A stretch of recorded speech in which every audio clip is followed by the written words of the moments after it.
Hi friends, Right Careers welcomes you to another brand new video for this week. This is Sudarshan, your career coach. Now after 18 months of hiatus and remaining at home, children across the country are all set to return back to schools, right?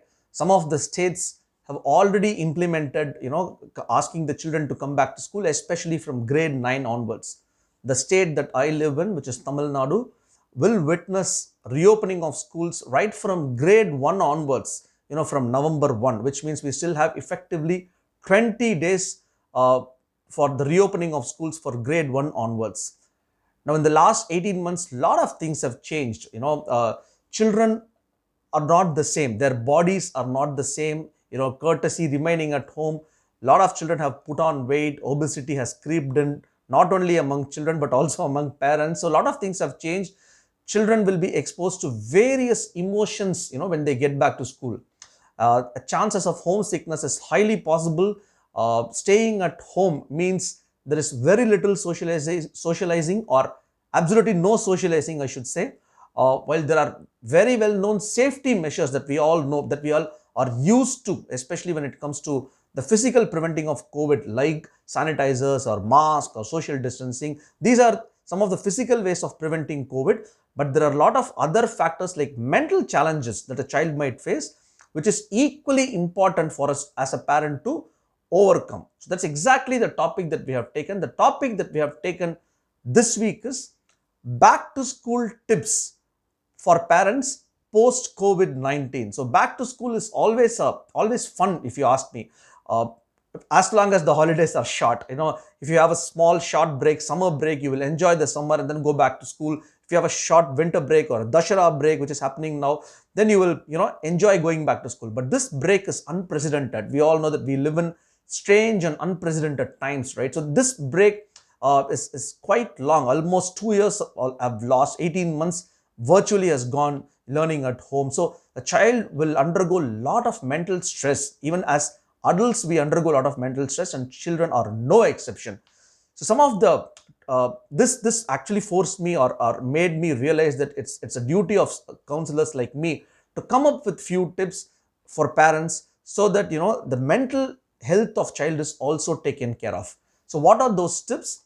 Let's go one by one. The first tip that I thought is to have a very candid conversation with the children. So you got to have conversations, and that conversations has to be highly candid and open in nature.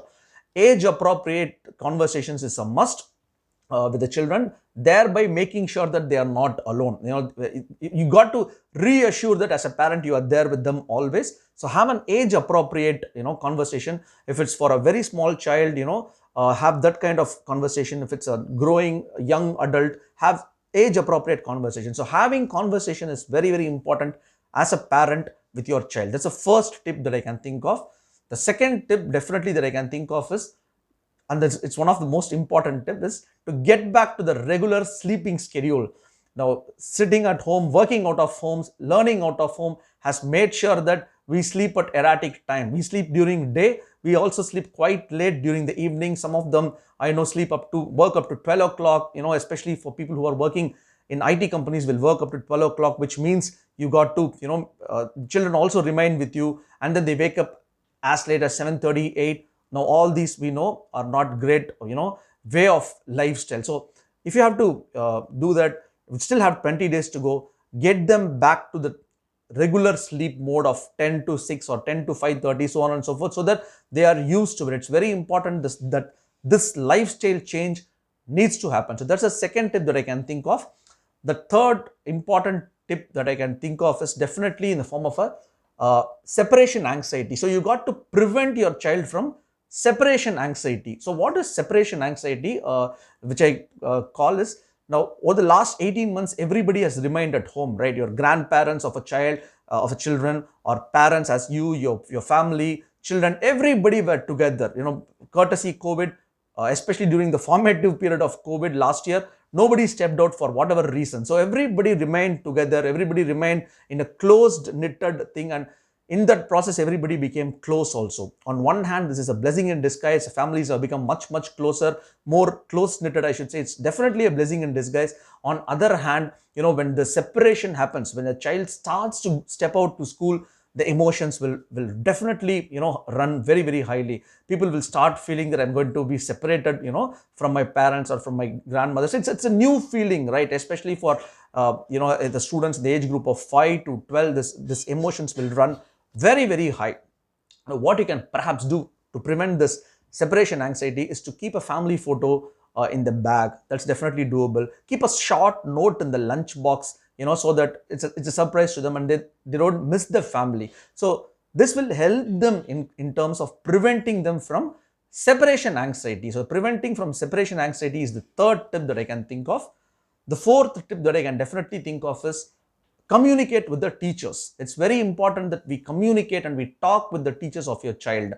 Try to have a very, very open conversation with the teachers about what has happened in the last 18 months.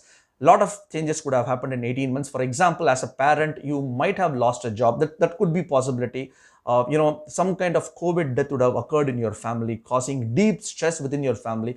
So, discuss this with the teachers. Now, teachers are trained, to help children come up with or coping up with or come out with, a different, I should say, a change. So definitely, therefore, you have to discuss this with teachers and then make them understand that the child can be potentially disturbed because of this, and therefore teachers can definitely bring that change, that your child wants. They could be the agents of change, I should say. So the next fourth tip that I can think of is have a candid conversation with the teachers also, which is very important.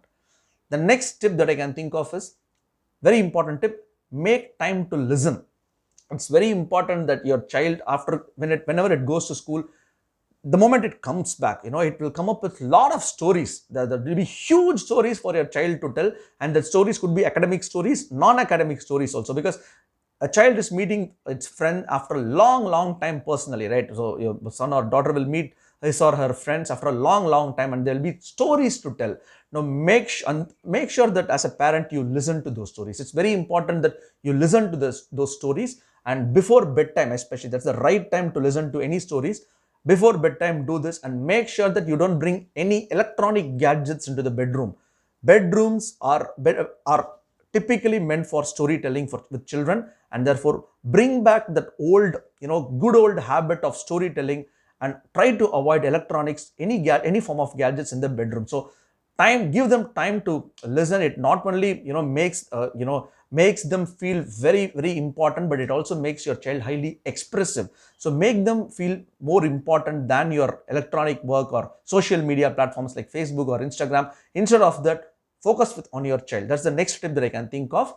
Also, foster a very positive digital environment. Usage of gadgets, we have seen that it has really brought in a lot of positivity. Learnings have happened, work has happened because of online things and digital things, no doubt, but it also has some kind of negative impact. Make sure that once again I'm repeating, make sure that you don't bring all those gadgets into your bedroom.